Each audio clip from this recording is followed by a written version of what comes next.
Good afternoon, everybody. This is Dr. Serge. I hope everybody's doing okay. So I wanted to talk a little bit about gout. This is a question that, for some reason, this week a lot of people ask me. They are dealing with gout, and they don't know what to do to get rid of it. So first of all, gout is this buildup of uric acid. It could be, typically it's the big toe, right? But it can be actually anywhere. I've seen people with buildup of uric acid in the shoulders, the elbows, the knees, the hips, all kind of joints. And they believe that the uric acid is the cause of the gout leading to the pain. And this pain is horrible. If you talk with somebody who's been dealing with gout, they will tell you that gout is just really, really hard to deal with. At the end of the day, medication that medical doctors recommend is not really the answer in a way that it masks the problem. I see so many people with gout and they actually take medications, those different things, and it doesn't really fix it. They're still dealing with flare-ups, depending on different factors like stress or diet and so on. So medications to me is not the answer. It's a band-aid. So we need to address the root cause.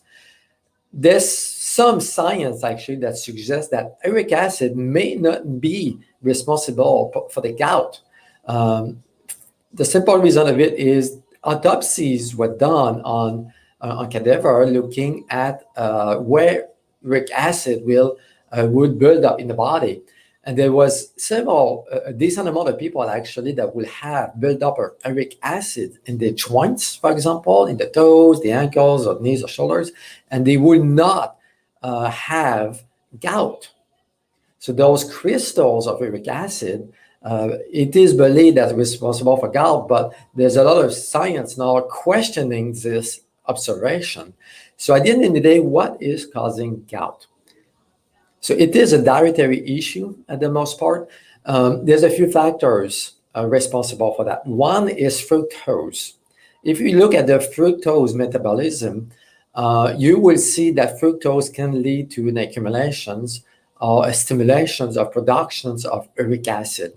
So your liver is the main organ, if not the only organ, that processes fructose. And too much fructose can lead to productions of uric acid, and uric acid can lead to inflammation.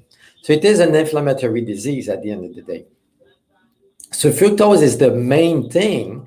And then the second main thing we need to look at is hyperinsulinemia, which is an accumulation or nervous stimulations of insulin productions by your pancreas.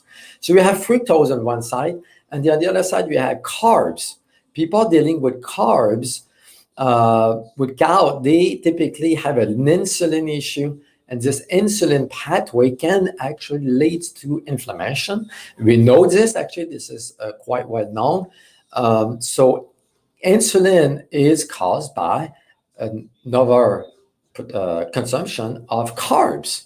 So carbs in general, so carbs could be grains, could be rice, wheat, pasta, bread. It can be too much fruit, like we talked about, too much potatoes, sweet potatoes.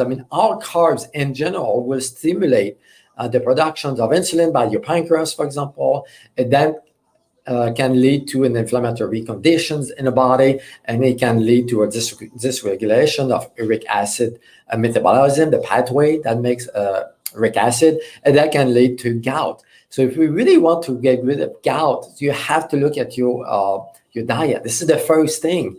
That's why medications don't work for a lot of people. Is they never address the root cause why your body is making too much uric acid, which is fructose on one side. It could be too much sugar, right? Because sugar is 1 part fructose, 1 part glucose.